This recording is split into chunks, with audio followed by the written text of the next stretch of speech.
Hey everybody, Hellcrix here, and welcome to another Mercenary Thoughts from the Inner Sphere, episode 212. And today we're going to be talking about another 45-ton mech that's supposed to be designed to take out battle armor, and, well, this one epically fails, in my opinion. It's the 585 Snake. It's 45 tons, and basically comes from compellents, but it really doesn't do the job at all when it comes to taking out battle armor. It sort of, well, let's just get into it. The Snake is 45 tons. It's a 585, so it does have mobility, but it comes at the cost of carrying around those wonderful XL engines. So if you're going to put XL engines on something, at least get it to be a 6.9, 6 at this tonnage. So at least have some mobility. A 585 is really not that fast. And if you got to face off against anything that's carrying around battle armor into battle like mechs, you're going to be woefully inadequate with this mech. You're going to find yourself getting hosed pretty quickly. The other good thing to know about it, it does carry around 11 double heat sinks, so it can dissipate 22 heat. That's not bad. It does have 112 points of minimal armor. Pretty much the way I look at the armor on this thing is just enough to keep the pilot from falling out. 112, heck, you got 35-ton mechs that carry around more armor than this. And this thing's supposed to be 45 tons. Well, and you're going to find out why, is because it carries around an LBX-10. Yes, an LBX-10 with 2 tons of ammo in the right arm and ammos in the right torso. You got 13 tons, basically 1/3 of the weight of this mech is wrapped up in one weapon system that does 10 points of damage.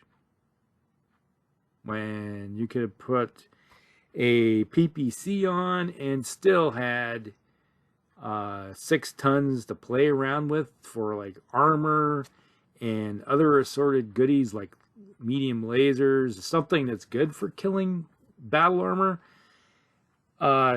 An LBX-10 is basically, you're just going to make battle armor kind of angry. It's like, oh, you're irritated us by hitting us with a shotgun. And it's not necessarily going to do 10 across the whole point. You got 5 of them running around. Yeah, you may do 2 points of damage to each one of them. You know, a LBX is not really what I consider something a deterrent for battle armor. Then it carries around 3 SRM-2 streaks and the left torso, and it has a ton of ammo on the right torso, and it does carry around in the right torso case. So at least it puts case with the ammo where that's at. Even though when the ammo goes off, the mech's still gonna die because you're carrying around an XL engine.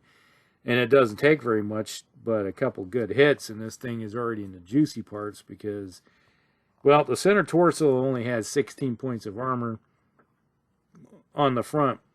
So it can take a Gauss rifle around in the torso, center torso, and the legs. But if you hit it with a Clan PPC or Gauss rifle anywhere else on the mech, it's punching right through the armor.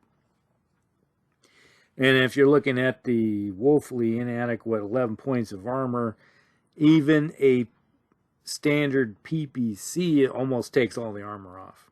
And if you got hit with, let's say you got scrubbed off by a little bit of action from an LRM, you're already in. You have a potential of getting in there and doing damage to those engines.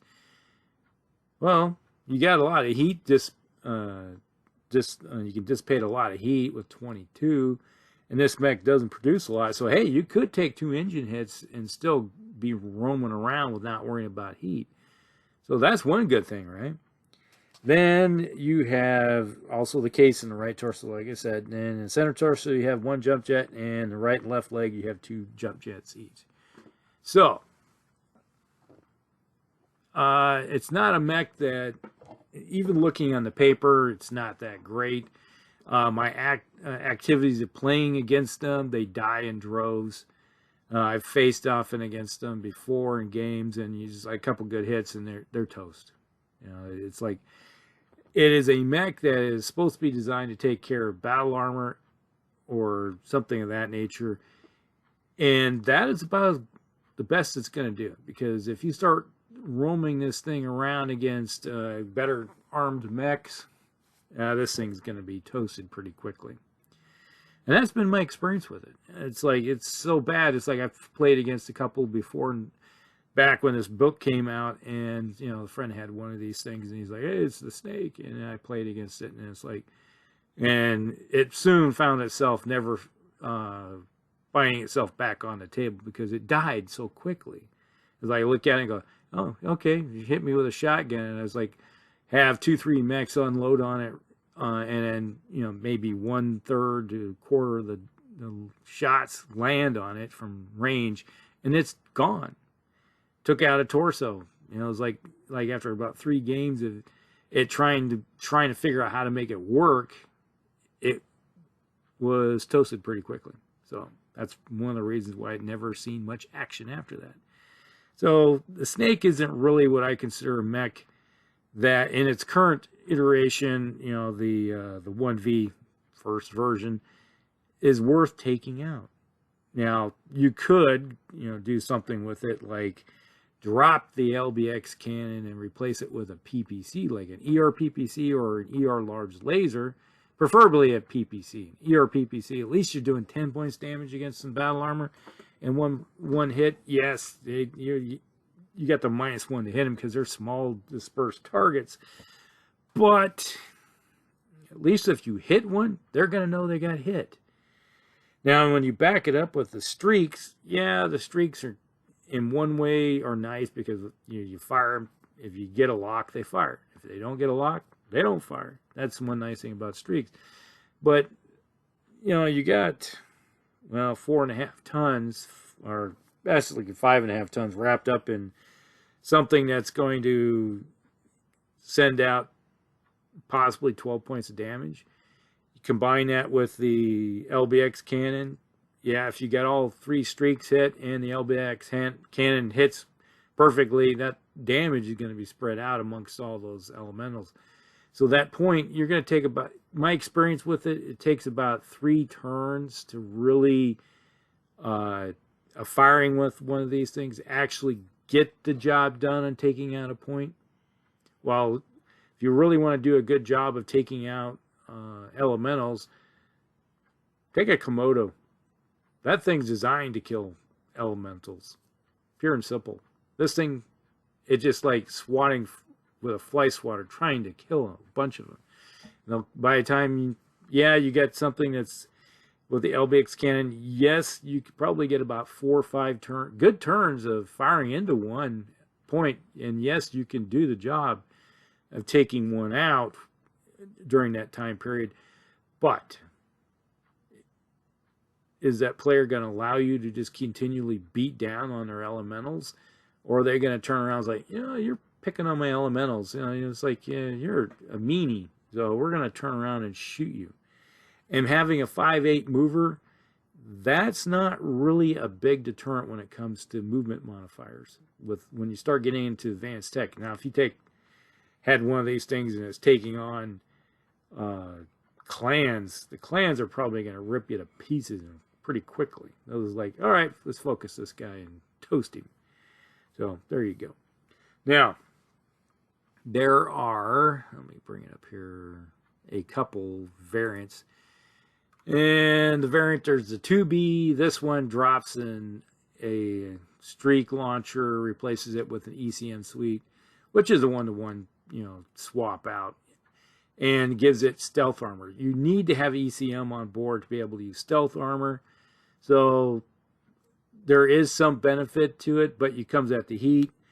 Now, when you start pumping out the 10 extra heat from the stealth armor, now the extra heat sinks start making sense. It can use it then. But you know, stealth armor is only really good out to medium and long range. You know, you get that thing in close, and stealth armor really isn't going to do you much good because if you're trying to kill elementals and you want to get the streak in range, you're at short range now. So typically with a lot of different